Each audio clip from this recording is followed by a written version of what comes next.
ونستعينه ونستغفره ونؤمن به ونتوكل عليه ونعوذ بالله من شرور أنفسنا ومن سيئات أعمالنا من يهده الله فلا مضل له ومن يضلل فلا هادي له وأشهد أن لا إله إلا الله وحده لا شريك له وأشهد أن محمدًا عبده ورسوله أما بعد فإن أصدق الحديث كتاب الله وخير الهدي هدي محمد صلى الله عليه وسلم وشر الأمور محدثاتها وكل محدثة بدعة وكل بدعة ضلالة وكل ضلالة في النار.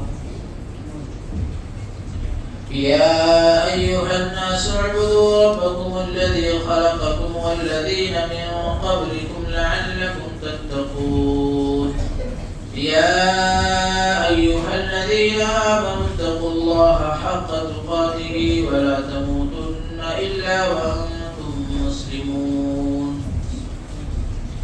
يا أيها الناس اتقوا ربكم الذي خلقكم من نفس واحدة وخلق منها زوجها وبث منهما رجالا كثيرا ونساء واتقوا الله الذي تساءلون به والأرحام إن الله كان عليكم رقيبا.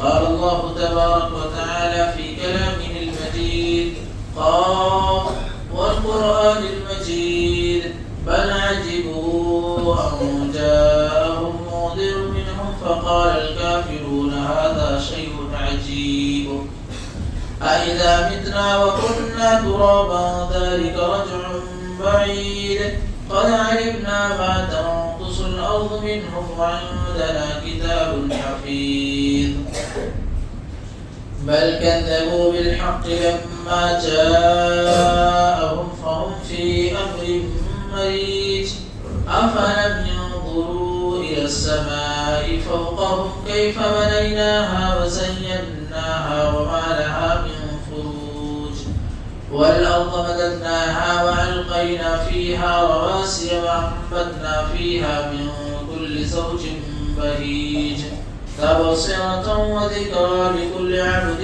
منيب ونزلنا من السماء ماء مباركا فأنبتنا به جنات وحب الحصيد والنخل باسقات لها طلع نضيد رزقا للعباد وأحيينا به بلدة ميتا كذلك الخروج كذبت قبلهم قوم نوح وأصحاب الرس وثمود وعاد وفرعون وإخوان لوط وأصحاب الأيكة وقوم تبع كل كذب الرسل فحق وعيد أفعينا بالخلق الأول بل هم في لبس من خلق جديد.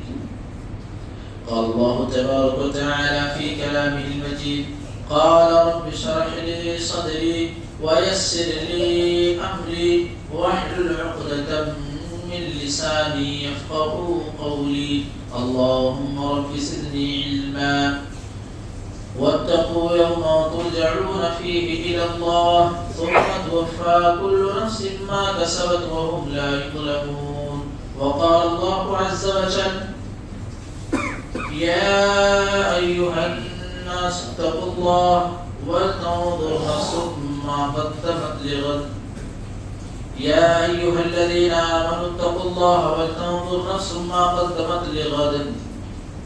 تمام قسم کی حمد و ثنا تعریف کبریائی اور بڑائی اللہ رب العالمین کے لائق اور سزاوار ہے جو اس کائنات کا مالک ہے جو اس کائنات کو پیدا کرنے والا ہے اور اس کی بادشاہت اسی کے ہاتھوں میں ہے. اللہ مالک اس دنیا میں بہت سارے انسانوں کی پیدائش کی ہے بہت سارے انسانوں کے اندر جان ڈالا ہے، بہت سارے مخلوقات کو اللہ تعالیٰ نے ان کی تخلیق کی ہے۔ اللہ رب العالمین تمام مخلوقات میں سے انسان کو اللہ نے جب بنایا، انسان کو پیدا کیا، اس بشر کو اللہ تعالیٰ نے اشرف المخلوقات کا لقب عطا فرمایا، یعنی اپنے تمام مخلوقات میں سے سب سے افضل مخلوق انسانوں کو اللہ نے قرار دیا ہے۔ اور انسانوں کو اللہ مالک پیدا کرنے کے بعد، ماں کے بطن سے باہر نکلنے کے بعد، اللہ تعالیٰ نے ان کی گائیڈنگ کرنے کے لیے، ان کی رہنمائی کرنے کے لیے، ان کے رشد و ہدایت کے لیے اللہ رب العالمین نے اس دنیا میں بہت سارے انبیاء کا سلسلہ جاری رکھا ہے۔ تمام انبیاء علیہم السلام پر درود نازل ہو، خصوصاً وہ آخری کڑی، وہ آخری نبی جناب محمد رسول اللہ صلی اللہ علیہ وسلم، ان پر لاکھوں کروڑوں درود نازل ہو۔ اللہم صلی وسلم وبارک علیہ۔ محترم حاضرین کرام اور دین اسلام کے بزرگوں اور ہمارے سامنے بیٹھے ہوئے دین کے بھائیوں، آج کے اس خطبہ جمعہ میں جس موضوع پر بیان کرنا چاہتا ہوں، جس موضوع کے تحت لبگشائی کرنا چاہتا ہوں، وہ موضوع بیان ہے فکر آخرت۔ قرآن مجید کی مختلف آیت آپ کے روبرو میں نے پیش کیا، اس کے بعد میں نے آخری بار قرآن مجید سورۃ الحشر کی ایک آیت تلاوت فرمائی، اس سے پہلے ایک آیت کا ٹکڑا وَاتَّقُوا يَوْمًا تُرْجَعُونَ فِيهِ إِلَى اللَّهِ ثُمَّ تُوَفَّى كُلُّ نَفْسٍ مَا كَسَبَتْ وَهُمْ لَا يُظْلَمُونَ کی بھی تلاوت میں نے کیا۔ اس میں اللہ مالک ایک ظلم کرنے والے اور ایک انصاف کرنے والے، ایک چھوٹے اور ایک بڑے کا اللہ مالک نے ذکر کیا ہے۔ اس دنیا کے تمام انسانوں کو اس آیت میں اللہ نے مخاطب کر دیا اور کہتے ہوئے وَاتَّقُوا، ڈرو۔ یہ اللہ نے کہا ڈرو، یہاں نہ چھوٹے کو مخاطب کیا، نہ بڑے کو، نہ امیر کو، نہ غریب کو، نہ بادشاہ کو، نہ غلام کو، نہ مینیجر کو اور نہ ہی نوکر کو، کسی کو، سب کو ایک ساتھ کہا وَاتَّقُوا اور ڈرو۔ یوماً، یہ سوال اٹھتا ہے کہ اللہ نے جب کہا وَاتَّقُوا ڈرو، انسان کے دل میں یہ خیال آتا ہے کہ کس چیز سے ڈرے۔ اللہ نے آگے کہا یوماً تُرْجَعُونَ فِیهِ إِلَى اللَّهِ ثُمَّ تُوَفَّى كُلُّ نَفْسٍ مَا كَسَبَتْ وَهُمْ لَا يُظْلَمُونَ، یعنی آخرت کے دن کے لیے ڈرو، آخرت کے دن کے لیے ڈرو کہ اللہ تعالیٰ کسی کے ساتھ ظلم نہیں کرے گا، چاہے کوئی بڑا ہو چاہے کوئی چھوٹا ہو، کوئی امیر ہو کوئی غریب ہو، کسی کے ساتھ نا انصافی کا معاملہ اللہ رب العالمین نہیں کرے گا۔ فِيهِ إِلَى اللَّهِ ثُمَّ تُوَفَّى كُلُّ نَفْسٍ مَا كَسَبَتْ وَهُمْ لَا يُظْلَمُونَ، یعنی جو انسان جو کچھ کیا رہے گا، چاہے وہ بڑا ہو یا چھوٹا ہو، اس کا بدلہ اس کو اللہ تعالیٰ اس آخرت کے دے دے گا، مرنے کے بعد دے دے گا، عطا کر دے گا۔ گویا کہ انسان کو یہ معلوم ہوتا ہے کہ انسان اس دنیا کے اندر جس کے اندر وہ جی رہا ہوتا ہے وہ اس کے ذمہ مسائل ہے، اصل مسئلہ اس آخرت کا مسئلہ ہے جو اصل زندگی کا معاملہ ہے۔ یہ دنیا فنا ہونے والی ہے، یہ دنیا ختم ہونے والی ہے، یہ دنیا برباد ہونے والی ہے، اس کے بعد ہر انسان کو اپنے رب کے پاس جانا ہے، اور وہ رب جس کو چاہے بلندی عطا فرمائے، جس کو چاہے نیچے گرا دے، جیسا کہ حضرت یوسف علیہ السلام، چاہے اللہ تعالیٰ کسی غلام کو بادشاہ بنا دے یا کسی بادشاہ کو غلام بنا دے، جیسا کہ یوسف علیہ السلام کو غلامی کے بعد اللہ تعالیٰ نے انہیں بادشاہ عطا فرمائی، اور ایک بادشاہ کو غلام بنا دیا جیسا کہ شہنشاہ ایران کے ساتھ ہوا۔ انسان کو اللہ تعالیٰ جس طرح چاہے، جس راستے پر چاہے چلا دے، پیدا کر دے، جیسا چاہے وہ کر سکتا ہے۔ کسی کو چاہے امیر بنا دے، کسی کو چاہے غریب بنا دے۔ یہ ہمارے اور آپ کی بس کی بات نہیں ہے امیر اور غریب ہونا، یہ اللہ تعالیٰ کرتا ہے۔ جو جس لائق ہوتا ہے، جس کو اللہ عطا کرنا چاہتا ہے، اس کو وہ عطا کر دیتا ہے، اور جس کو چاہے اللہ تعالیٰ پیدا ہونے کے بعد موت کے گھاٹ اتار دے، بڑا نہ ہونے دے، جوانی کی عمر کو نہ پہنچنے دے، اور اللہ جس کو چاہے جوانی کی عمر تک پہنچنے کے بعد اسے انتقال کر دے، یعنی اس کی موت لے لے، اس کی وفات لے لے، اس کے جسم سے روح کو الگ کر دے، اور جس کو چاہے بڑھاپے کی عمر تک پہنچا دے، اور جس کو چاہے بڑھاپے کی عمر پہنچانے کے بعد ایسا توانا رکھے کہ دیکھنے میں وہ انسان جوان لگ رہا ہو، لیکن عمر زیادہ ہو چکی ہے، دیکھنے میں اللہ تعالیٰ نے اسے جوان بنایا ہے، اور جسے چاہے بڑھاپے کی عمر تک پہنچنے سے پہلے ایڑیاں رگڑنے پر مجبور کر دے، یہ اللہ تعالیٰ کر سکتا ہے۔ چاہے چھوٹا ہو، بڑا ہو، جوانی کی عمر کو پہنچ چکا ہو یا بڑھاپے کی عمر کو پہنچ چکا ہو، ایڑیاں رگڑنے پر اللہ تعالیٰ مجبور کر سکتا ہے، اور کسی بیمار کو شفا دے سکتا ہے، اور کسی صحت مند کو بیمار کر سکتا ہے۔ وہ یہ نہ سوچے کہ آج ہم صحت مند ہیں تو کل بیمار نہیں ہو سکتے، یا کوئی بیمار ایسا نہ سوچے کہ آج ہم بیمار ہیں تو کل شفایاب نہیں ہوں گے۔ اللہ تعالیٰ جسے چاہے شفا دے اور جسے چاہے بیماری عطا کرے، اللہ تعالیٰ جسے چاہے لڑکیاں عطا کرے اور جسے چاہے بیٹیاں عطا کرے، یہ اللہ تعالیٰ کے ہاتھ میں ہے۔ یَهَبُ لِمَن یَشَاءُ إِنَاثًا وَيَهَبُ لِمَن یَشَاءُ الذُّکُورَ، جسے چاہے بیٹیاں اور جسے چاہے بیٹے عطا کرے، اور جسے چاہے کچھ نہ دے، بے اولاد رکھے، دنیا کے تمام مزاروں پر چکر لگائے جو یہ حرام طریقہ ہے، اور دنیا کے ہر کونے کونے، ہر ڈاکٹر، ہر ہاسپٹل میں چلا جائے، اس کو اللہ تعالیٰ اگر اولاد نہ دینا چاہے تو کوئی ایسا شخص نہیں ہوگا جو اسے وہ اولاد عطا کر دے۔ یعنی اللہ تعالیٰ کے ہاتھ میں سب کچھ ہے۔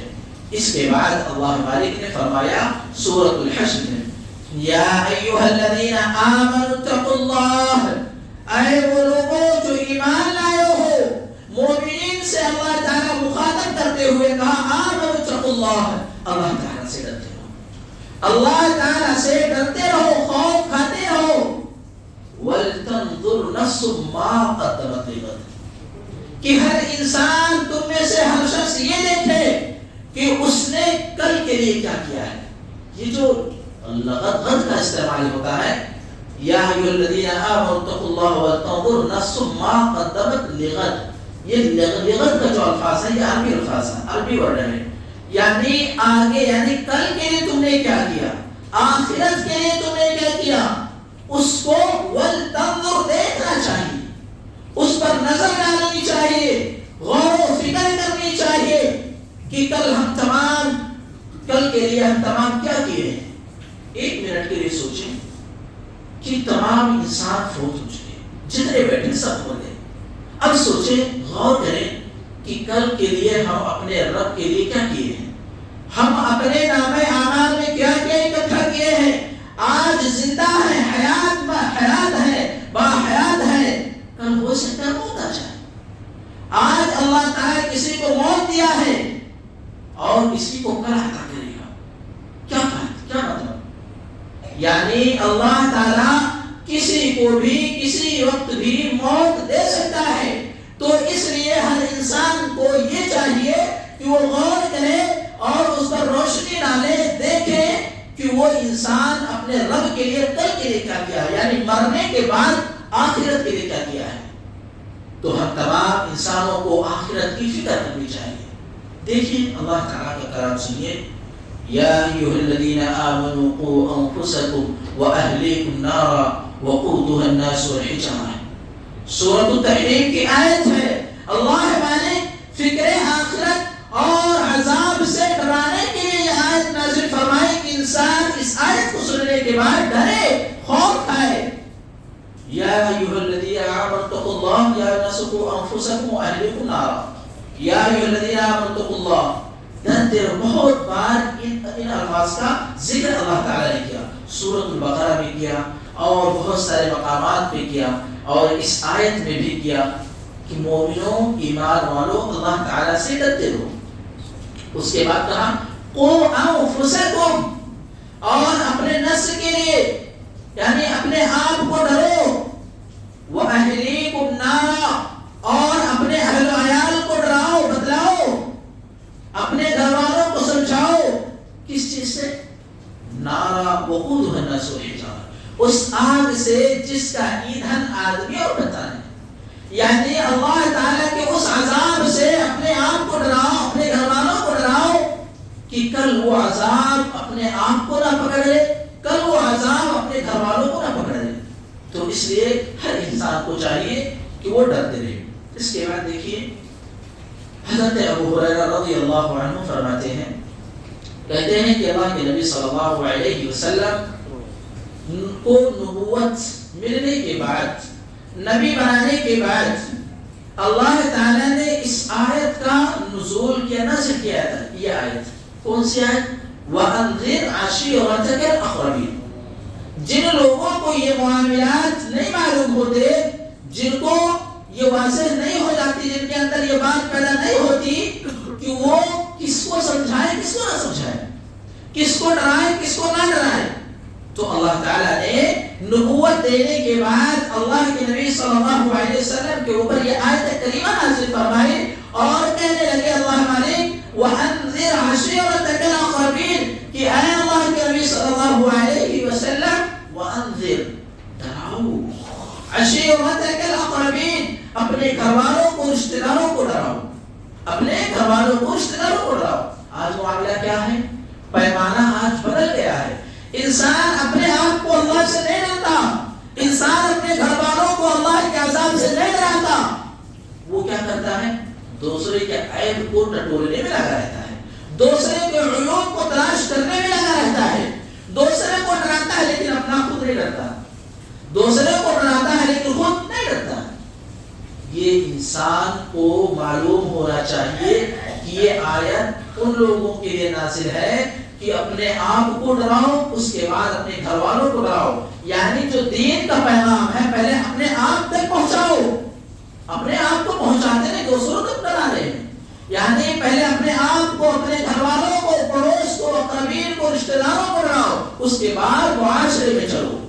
تو میرے پیارے بھائیوں، اس کے بعد اللہ مالک کا کلام ہے، سنیے ثم توفى كل نفس ما كسبت وهم لا يظلمون. اللہ رب العالمین فکر آخرت کے تیاری کے لیے ہر انسان کو آگاہ کیا، آخرت کی فکر کرنے کے لیے انسانوں کو ڈرایا ہے کہ انسان آج ہے تو کل نہیں ہوگا.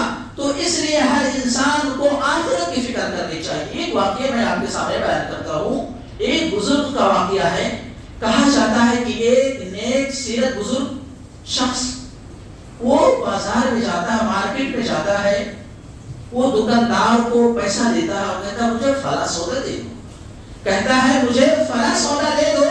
وہ دکاندار اس بزرگ کے سکے کو، پیسے کو الٹ پلٹ کر کے دیتا ہے.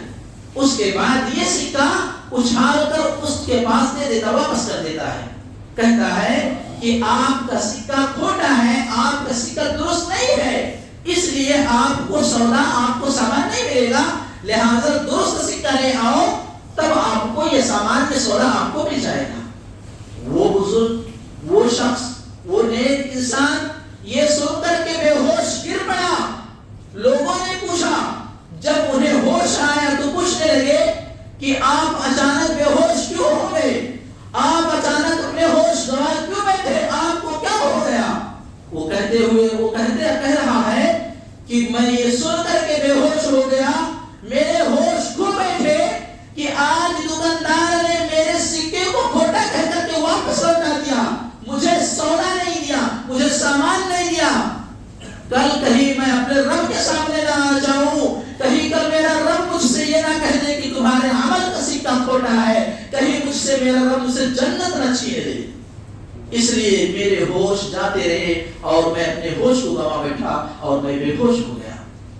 سوچئے، یہ غور کرنے کی بات ہے کہ انسان اس دنیا میں کوئی سامان لینے کے لیے اسے درست نوٹ کی ضرورت ہوتی ہے، درست سکے کی ضرورت ہوتی ہے۔ پھٹا ہوا نوٹ دکاندار واپس کر دیتا، سامان نہیں دیتا ہے۔ اگر ہمارے اعمال میں کوتاہیاں ہو، ہمارے اعمال میں کھوٹ ہو، ذرا بتائیں آپ کو جنت مل جائے گی؟ نہیں مل سکے گی، آپ کو اللہ تعالیٰ لوٹا دے گا۔ تو ضرورت اس بات کی ہے کہ ہم اس دنیا میں ایسا درست اعمال بنائیں، اپنے آپ کے اعمال کو ایسا مزین کریں کہ کل اگر ہمیں اپنے رب کے سامنے حاضری دینی پڑے تو ایسا نہ ہو کہ میرا رب مجھ کے میرے اعمال کی وجہ سے مجھے ریٹرن کر دے، واپس کر دے۔ میرے پیارے بھائیوں، اپنے اعمال کو درست کرو، اپنے اعمال کو ٹھیک ٹھاک کرو۔ دیکھیے، ایک واقعہ میں آپ کو بتاؤں، حضرت صہیب رومی رضی اللہ عنہ صحابی رسول ہیں۔ حضرت صہیب رومی رضی اللہ عنہ مکہ میں وہ مالدار ہوئے، مکہ میں کمائے، مکہ میں مال جمع کیے، اور مکہ میں مال جمع کرنے کے بعد وہ اللہ کے نبی صلی اللہ علیہ وسلم کی طرف رواں ہونے لگے۔ مدینے کی طرف انہوں نے ہجرت کرنی شروع کر دی، اپنے مال کے ساتھ، اپنے چیزوں کے ساتھ جو انہوں نے مکہ میں کمائے ہوئے تھے، تمام چیزوں کو لے کر کے تجارت اپنا قافلہ آگے بڑھائے۔ اس کے بعد راستے میں مکہ کے کافر پکڑے، کہنے لگے، اے صہیب کہاں جا رہے ہو؟ تمہارا ارادہ کیا ہے؟ کہاں نکل رہے ہو؟ کس مقصد کے لیے نکل رہے ہو؟ حضرت صہیب رضی اللہ عنہ کہتے ہیں کہ میں مدینہ کے لیے نکل رہا ہوں، میں مدینے جا رہا ہوں، اللہ کے نبی صلی اللہ علیہ وسلم کے شہر میں جا رہا ہوں۔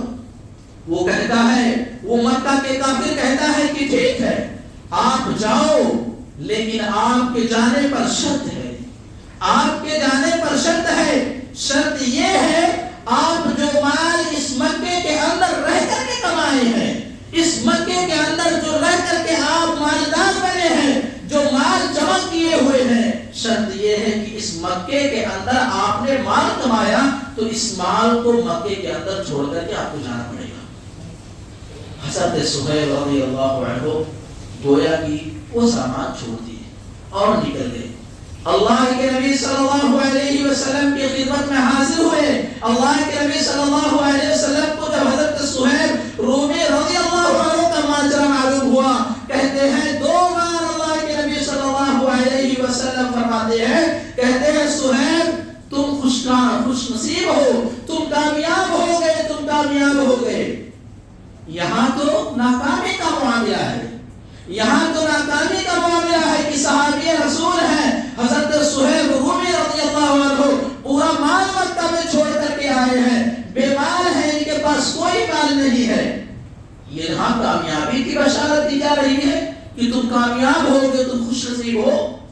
یہاں کامیابی کی بات نہیں ہے، بلکہ یہاں تو ناکامی کی بات ہے۔ لیکن اللہ کے نبی صلی اللہ علیہ وسلم کہتے ہیں کہ تم کامیاب ہو گئے، یعنی تم اپنے مال کو محض اس لیے وہاں چھوڑ دیا کہ میں اپنے دین کے لیے، آخرت کی فکر کرنے کے لیے اللہ کے نبی صلی اللہ علیہ وسلم کو شہر میں جا رہے ہیں۔ اس وقت قرآن مجید کی یہ آیت نازل ہوئی۔ کون سی آیت؟ سورۃ البقرہ آیت نمبر 207۔ وَمِنَ النَّاسِ مَن يَشْرِي نَفْسَهُ ابْتِغَاءَ مَرْضَاتِ اللَّهِ وَاللَّهُ رَءُوفٌ بِالْعِبَادِ۔ یہ آیت نازل ہوئی، مفسرین کرام بتاتے ہیں، لکھتے ہیں کہ اللہ کے نبی صلی اللہ علیہ وسلم کو ماجرا معلوم ہونے کے بعد صہیب کو 2 مرتبہ بشارت دی کہ آپ کامیاب ہو گئے، اور یہ آیت اسی وقت نازل ہو گئی کہ جو شخص آخرت کی فکر کرنے کے لیے، دین میں آنے کے لیے، یعنی دین کی للہیت اور اس کی خوشنودی کے لیے اگر اللہ کے لیے کوئی مال چھوڑتا ہے تو وہ کامیاب ہو جاتا ہے۔ اللہ کو راضی کرنے کے لیے دنیا کے تمام مال کو خرچ کر دیتا ہے، دے دیتا ہے، تو وہ انسان کامیاب ہو جاتا ہے۔ اسی وقت سورۃ البقرہ کی آیت نازل ہوئی، واللہ رؤوف بالعباد ومن الناس من یشری نفسه ابتغاء مرضات اللہ۔ اللہ کی رضا کے لیے انہوں نے اپنا مال مکے میں چھوڑ دیے۔ ذرا بتائیے، یہ واقعہ ایک صحابی کا ہے اور اللہ نے شان نزول سورۃ البقرہ میں بیان کر دی، واضح کر دیا، اور آج ہم مسلمان ہیں جو اللہ کی راہ میں کچھ نہیں خرچ کرتے، آخرت کی فکر کرنے کے لیے کچھ مال عطا نہیں کرتے۔ اللہ تعالیٰ کہتا ہے کہ آخرت کی فکر کرو، ما قدمت لغد، کل آنے والے دن کے لیے تیار ہو جاؤ، اس دن کے لیے تیاری کر لو۔ اور آج ہم مسلمان اللہ تعالیٰ کے دین سے ہم غافل ہو گئے ہیں، اللہ تعالیٰ سے غافل ہو گئے ہیں۔ انسان کو سوچنا چاہیے، فکر کرنی چاہیے کہ وہ صحابہ تھے، اپنے پورے مال کو اللہ کے لیے خرچ کر دیتے، اور آج ہم ہیں جو کوتاہیوں اور دنیا پرستی میں ہم ملوث ہیں۔ ہر انسان یہ چاہتا ہے، ہر انسان کے اندر یہ گمان ہوتا ہے کہ وہ دنیا کی مال و دولت اپنے پاس کتنا اکٹھا کر لے۔ سوچئے، ایک سوال پیدا ہوتا ہے کہ اگر انسان کو دنیا کی تمام نعمتیں عطا کر دی جائے، دنیا کی تمام مال و دولت اس کے قدموں میں رکھ دی جائے، اور اس کے عوض میں، اس کے بدلے میں آخرت کی نعمت سے محروم کر دی جائے، آپ کس کو ترجیح دیں گے؟ آخرت کو یا دنیا کے تمام اموال کو ترجیح دیں گے؟ آپ کہیں گے کہ مجھے دنیا کے مال نہیں چاہیے، آخرت ہم کو چاہیے، دنیا کی تمام اموال کو ہم قربان کر دیں گے۔ تو پھر یہ کیا معاملہ آج ہمارے اور آپ کے درمیان ہے کہ ہم تمام لوگ آخرت کی فکر کرنے کے بجائے دنیا کی فکر میں لگے رہتے ہیں، دنیا کے تمام اموال کو اپنے قدموں میں اکٹھا کرنے کے لیے لگے ہوئے ہیں۔ میرے پیارے بھائیوں، اگر ایک رب کو راضی کرنے کے لیے اپنا تمام مال خرچ کرنا پڑے تو دینا چاہیے۔ اگر آخرت کی فکر کرنی ہے تو اس دنیا سے وہ چیز، تمام چیزیں چھوڑ دیجئے، تمام چیزوں سے آپ جو اپنے رب سے غافل ہیں، یعنی آپ اس کے بدلے میں آپ آخرت کو گوا رہے ہیں اور دنیا کو کامیاب بنانے میں لگے ہوئے ہیں۔ ایک آیت ہے، میں آپ کے سامنے پڑھ کے بتاتا ہوں، انت ولی فی الدنیا والآخرہ توفنی مسلما والحقنی بالصالحین۔ یہ آیت کریمہ حضرت یوسف علیہ السلام کے قصے کو، ان کے واقعے کو اجاگر کرتی ہے، اور یہ واقعہ خصوصاً مالداروں کے لیے ہے، دنیا کے حکمرانوں کے لیے ہے، دنیا کے بادشاہوں کے لیے ہے، جو حکمرانوں، جو تختے کرسی پر بیٹھ کر کے حکمرانی کرتے ہیں، بادشاہت کرتے ہیں، مالدار ہیں، ان کے لیے پیغام ہے کہ یوسف علیہ السلام غلام کے بعد، یعنی غلامی سے چھٹکارا پانے کے بعد جب اللہ تعالیٰ نے انہیں مصر کی بادشاہت دی، انہیں مصر کا کرسی عطا کر دیا، ان کے ہاتھوں میں بادشاہت دی، اور ہاتھوں میں بادشاہت ہے، اور یوسف علیہ السلام اتنے مالدار کہ ان کے ہاتھوں میں بادشاہت، جن کے ہاتھوں میں بادشاہت ہو اس کے مالداری میں کوئی کوتاہی ہو سکتی نہیں ہوگی، اور وہ تختے کرسی پر بیٹھ کر کے کہتے ہیں اور تولی فی الدنیا والآخرہ، اے میرے رب، میرے ہاتھ میں آج اس دنیا کی مصر کی بادشاہت میرے ہاتھوں میں ہے،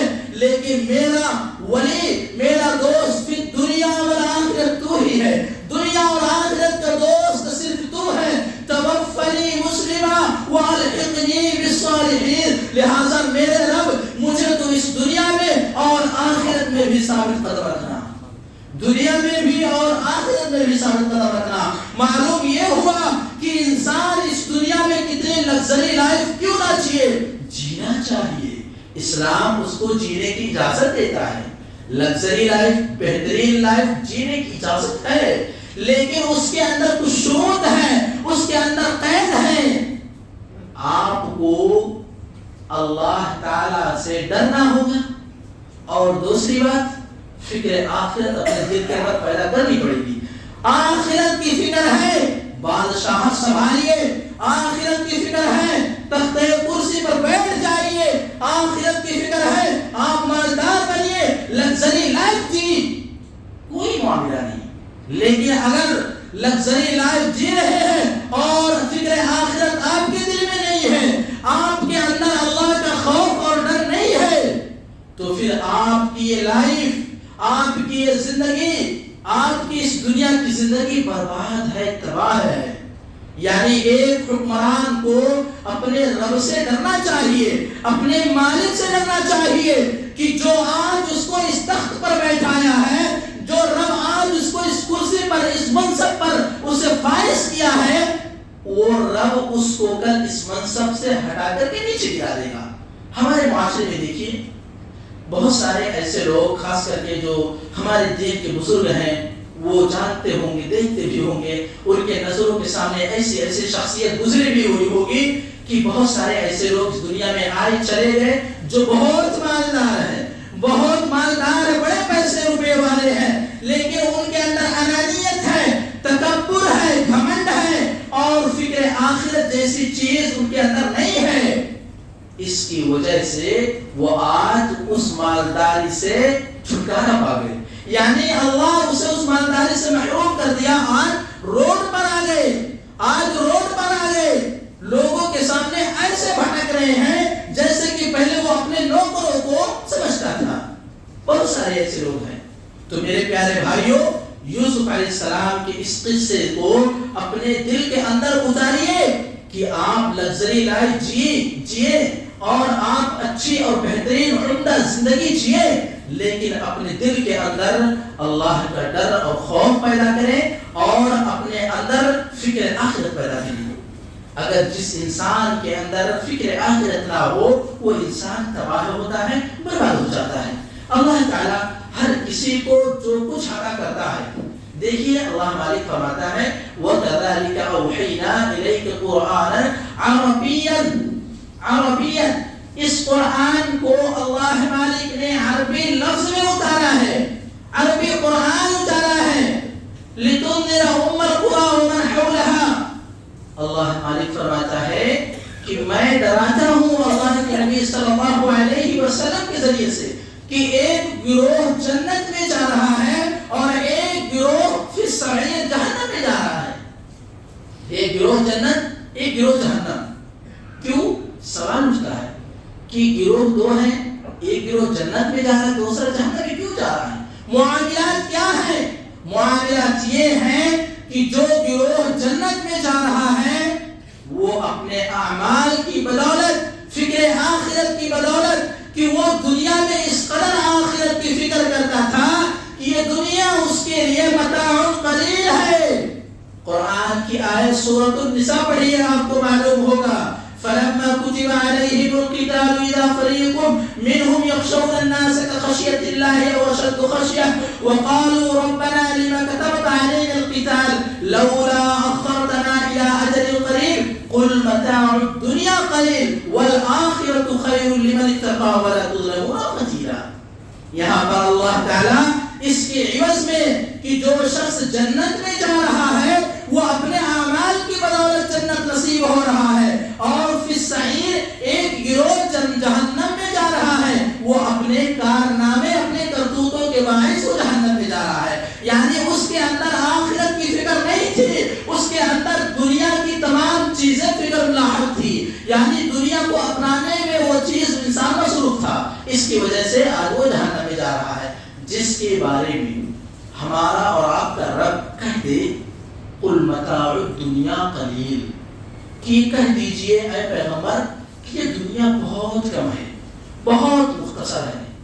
یہ بات اگر ایک مومن سن لے اور سننے کے بعد اس دنیا کے تمام مفاد میں لگ جائے، کیا کہتے ہیں وہ کامیاب ہو جائے گا؟ نہیں.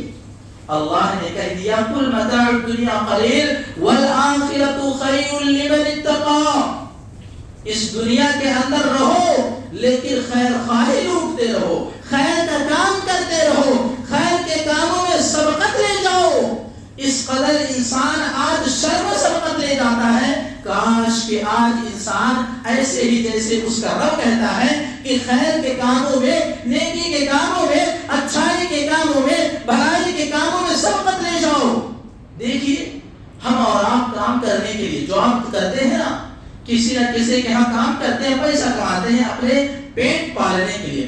یہ جو پیٹ ہے انسان کی کیا حیثیت، اس پیٹ کے اندر جس کے لیے ہم کام کرتے ہیں کتنی گندگیاں پڑی ہوئی ہیں، کتنی گندگیاں اور خباثتیں پڑی ہوئی ہیں کہ انسان کے منہ سے بدبو آتی ہے اور انسان بیت الخلا میں جاتا ہے، اتنی گندگیاں پڑی ہوئی ہیں اور وہ اپنے رب کو اس قدر دور کیا ہوا ہے صرف اس گندگی کو ختم کرنے کے لیے، اس گندگی کو ختم کرنے کے لیے۔ کیسے گندگی ختم ہو؟ کھاتا ہے، باہر نکالتا ہے، لیکن اللہ تعالیٰ کہتا نہیں کرو، لیکن اس کے کرنے کے ساتھ ساتھ آپ خیر لمن اتقى بن جائیے، اللہ سے ڈرتے ہوئے خیر کا کام کیجئے۔